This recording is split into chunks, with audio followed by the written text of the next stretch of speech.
Hello दोस्तों, मैं आ रहा आपका दोस्त। आज हम लोग बात करेंगे यूपी पीसीएस 2025 के लिए।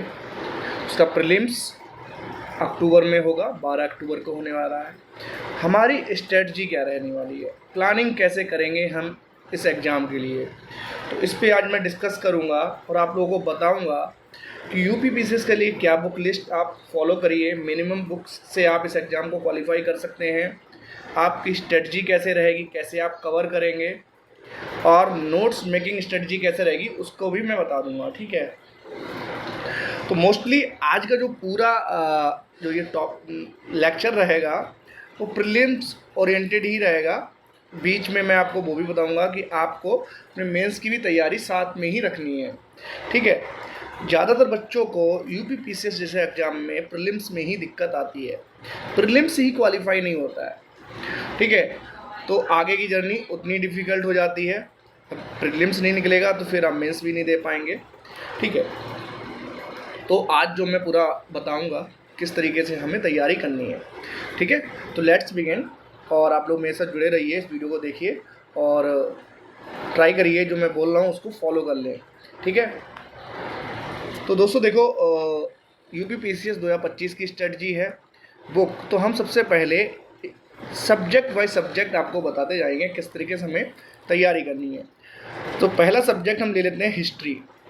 ठीक है, इतिहास को जो भी बच्चे हैं वो सबसे पहले क्या करें, एनसीईआरटी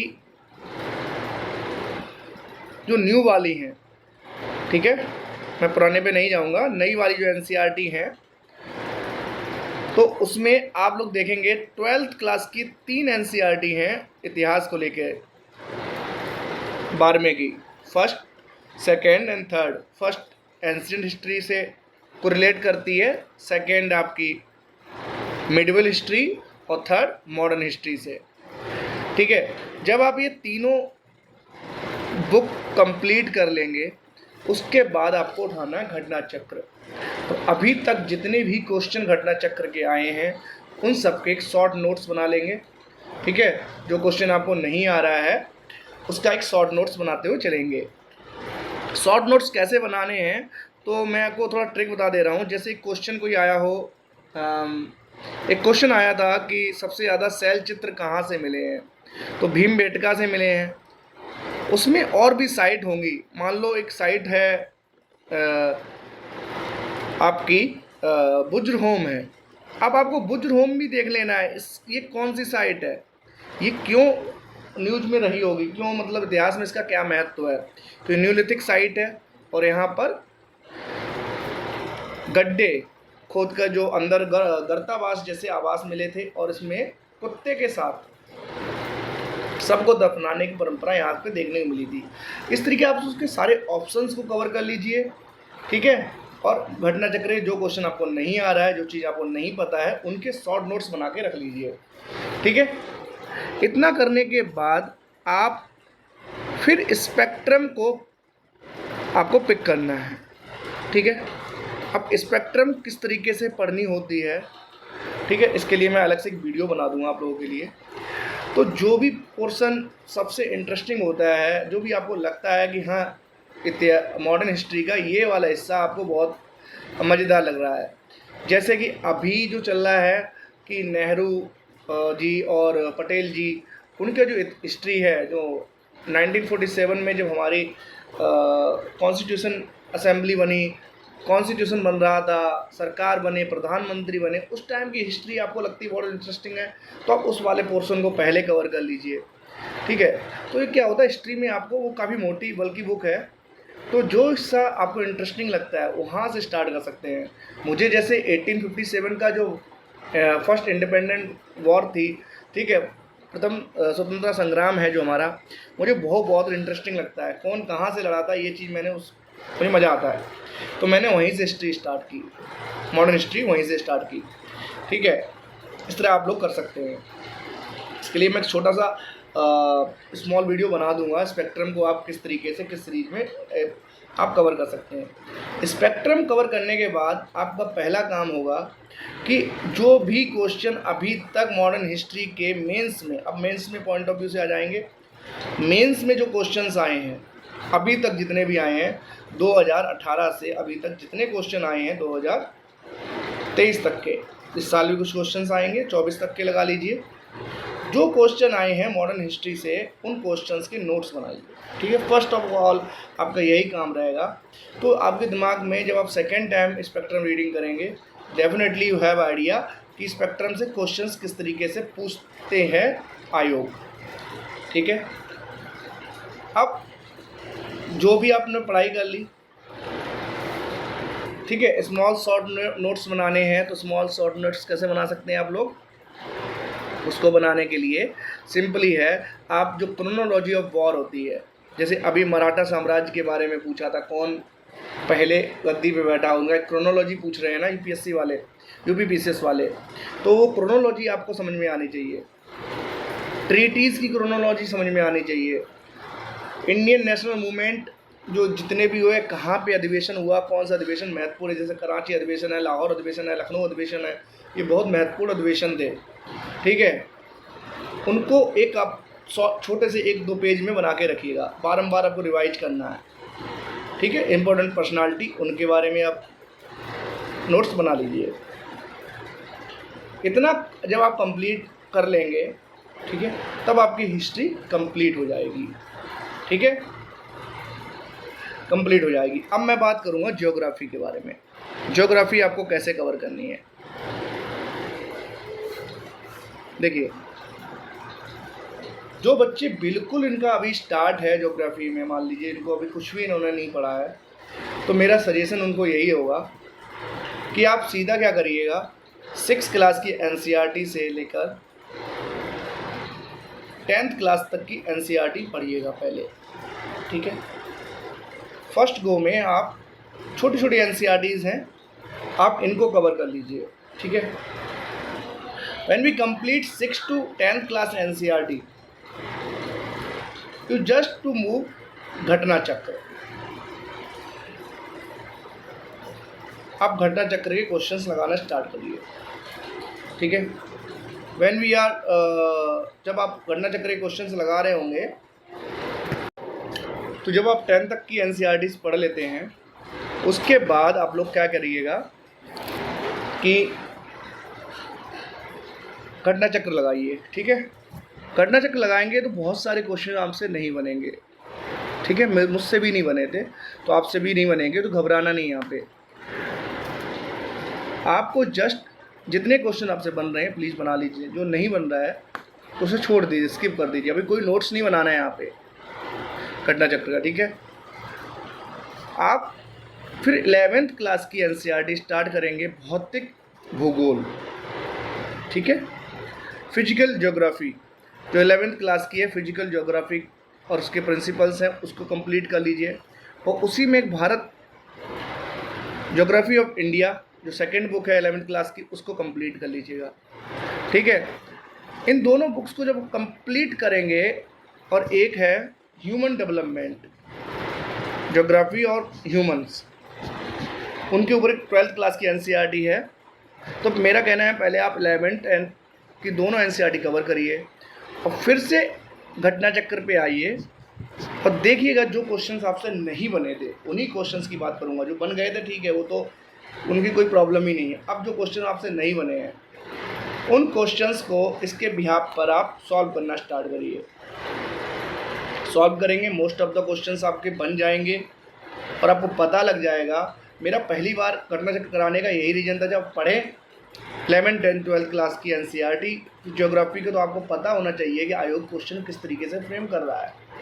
ठीक है, इतना करने के बाद जो क्वेश्चंस नहीं बनेंगे फिर भी उनके शॉर्ट नोट्स बना लीजिए।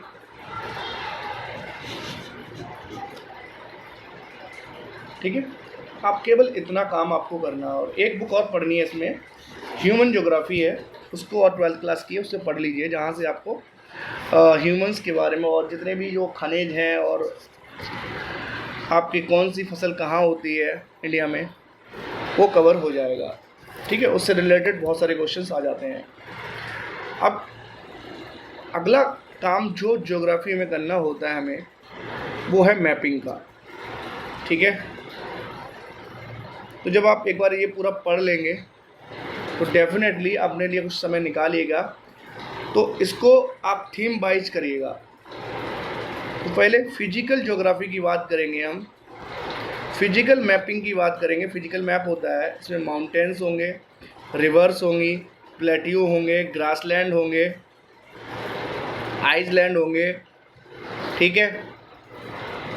तो इनको आप एक एक करके, रिवर्स को, माउंटेन को, आपके लेक्स को, आइसलैंड को, ग्रासलैंड को, ग्लेशियर्स कौन सा कहाँ है, कौन सा पर्वत सबसे ऊंचा है, और national park theme wise. National park हो गए आपके, सेंचुरीज़ होंगी, world centuries and wild life centuries, ठीक है। बायोस्फीयर्स, बायो रिजर्व स्पीयर्स जो होते हैं, बायोस्फीयर रिजर्व्स जो होते हैं उनको कवर करेंगे, रामसर साइट्स को कवर करेंगे। इतना करने के, ये सब मैं अपने प्लेलिस्ट में डालूंगा, उनसे आप कवर कर सकते हैं, ठीक है। यहाँ से आपकी ज्योग्राफी कंप्लीट हो जाएगी। ज्योग्राफी कंप्लीट हो जाने के बाद फिर आप लोग आएंगे पॉलिटी पे। पॉलिटी,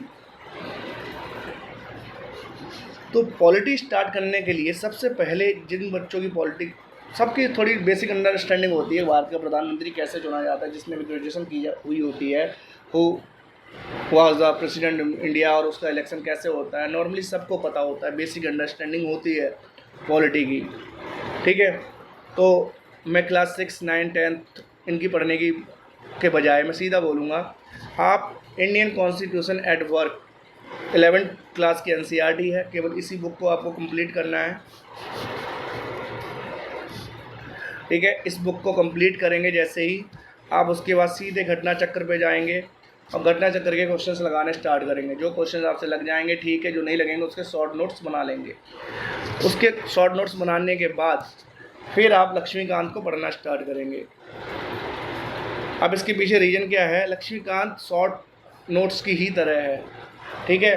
नोट्स फॉर्मेशन में ही है लक्ष्मीकांत, उसका हर एक पॉइंट अपने आप में एक PYQ है, अपने आप में एक MCQ है, ठीक है। इतना करने के बाद जब आप लक्ष्मीकांत फिनिश कर लेंगे तो आप इसी साथ अपने नोट्स बनाते चलेंगे। Constitutional bodies and non constitutional bodies के नोट्स बना लेंगे। ये नोट्स कैसे बनाएंगे, एक माइंड मैप होता है इसका। माइंड मैप क्या, आप एक टेबल फॉर्मेशन करना, और टेबल में जैसे क्वेश्चंस आएंगे, क्योंकि आपने जब घटना चक्र लगा ली होगी, यू नो अबाउट कि आपके क्वेश्चंस कैसे PYQ किस तरीके से पूछे जा रहे हैं, कॉन्स्टिट्यूशनल बॉडीज़ में वो कैसे पूछे, उसका संगठन कैसा है, उस कौन बॉडी के किस अध्यक्ष को कौन अपॉइंट करता है, कितने लोग होते हैं उसमें, उसका हेड क्वार्टर कहाँ है, कौन सी कॉन्स्टिट्यूशनल है, कौन सी नॉन कॉन्स्टिट्यूशनल है। इस तरीके की चीज़ें आप उसमें एक 4-5 पॉइंट बना के एक टेबल फॉर्मेशन में आप बना लीजिए। आई होप 1 या 2 पेज में दोनों बॉडीज़ आपकी कंप्लीट हो जाएंगी, नॉन कॉन्स्टिट्यूशनल बॉडीज़ भी और कॉन्स्टिट्यूशनल बॉडीज़ भी, ठीक है। उसके अलावा पार्लियामेंट क्या क्या काम कर सकता है, स्टेट लेजिस्लेचर जो है, संसद और राज्य विधानसभा जो है, उसको कवर कर लीजिए, छोटे से नोट्स बना लीजिए।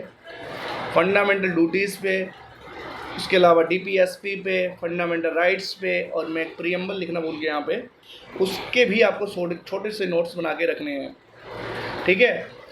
जो ज़रूरी एक्ट्स हैं, पार्ट्स हैं कॉन्स्टिट्यूशन के, शेड्यूल हैं, अनुसूचियाँ हैं, और जो ज़रूरी अमेंडमेंट है, जैसे 101वां अमेंडमेंट किससे रिलेटेड है, इसका आप आंसर दे सकते हैं यहाँ पे, ठीक है। उसके अलावा आपको प्रीलिम्स के लिए कुछ नहीं करना है, बस इतना ही पढ़ना है, ठीक है। अब हम बात करते हैं इकॉनमी की।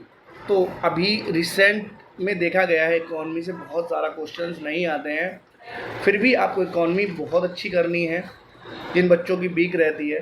तो मैं आप लोगों को एक सोर्स बता देता हूँ, मुरनाल सर के कुछ वीडियोस पढ़े हैं, उन वीडियोस को आप बस नॉलेज के पॉइंट ऑफ व्यू से देखिएगा, कोई नोट्स नहीं बनाना, कुछ नहीं करना है। आपको ये समझ में आएगा कि मॉनेटरी पॉलिसीज़ क्या होती है, फिस्कल पॉलिसी क्या होती है, बजट क्या होता है, टैक्सेशन कैसे लगता है, बैलेंस ऑफ पेमेंट क्या होता है, ठीक है। कॉन्सेप्ट्स क्या हैं इकोनॉमी के, इतनी चीज़ें वो आसान भाषा में आपको समझा देंगे, बस आपको समझते हुए जाना है। बैंकिंग क्या है, कौन किस तरीके की बैंक होती है भारत में, आरबीआई क्या कार्य करती है, नाबार्ड क्या कार्य करती है, ये छोटी छोटी चीज़ें आपको नोट करनी है, ठीक है। जनरली जो क्वेश्चन यूपी पीसीएस में पूछे आते हैं वो बजट से संबंधित होंगे, इकोनॉमिक सर्वे से संबंधित होंगे, कोई योजना आई होगी इकोनॉमिक योजना, ठीक है, कोई इनिशिएटिव्स होगा, कोई एकदम कीवर्ड होगा, मान लो कोई वर्ड बहुत फेमस होगा जो इकोनॉमी से संबंधित होगा, वो आ जाएगा। उसके बाद केवल आपको घटना चक्र लगानी है, और इतना करने के बाद भी आप इफ़ यू हैव टाइम तो आप 11th क्लास की एक एनसीईआरटी है इसकी इकोनॉमी की, उसे ज़रूर पढ़ लीजिएगा, ठीक है। तो ये basic understanding of Indian economy, independence से पहले हमारी कैसी थी, उसके बाद कैसी थी, 90s तक कैसी थी, 90 के बाद क्या रिफॉर्म हुए, जो हमारे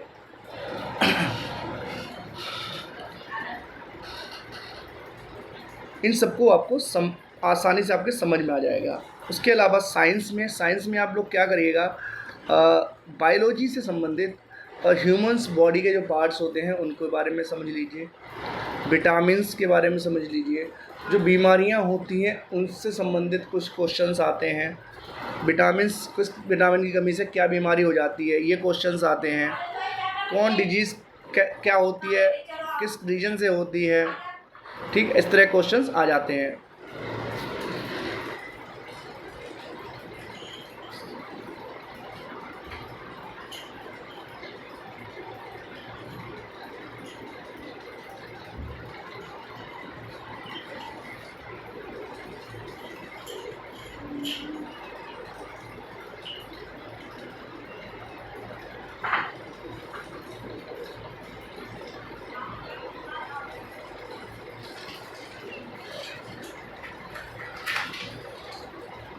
चल बाहर चल बाहर।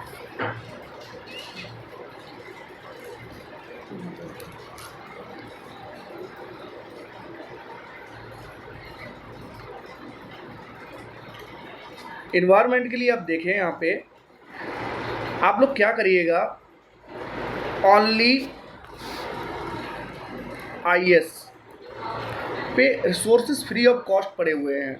उसमें एक उड़ान कोर्स है, उड़ान सीरीज है, उस उड़ान सीरीज से एनवायरनमेंट के प्रीलिम्स के लिए नोट्स आप डाउनलोड करिए, उनको पढ़ लीजिएगा। उनको पढ़ने के बाद जो साल भर में जो भी करंट अफेयर से रिलेटेड चीज़ें रही हैं, आई दृष्टि या जहाँ से भी आपको कुछ कंपाइल फॉर्मेशन में आपको एनवायरनमेंट के कुछ नोट्स मिल जाएं, उनको वहाँ से आप कवर कर लीजिएगा। और उसके बाद केवल आपको घटना चक्र लगानी है और कुछ नहीं करना है।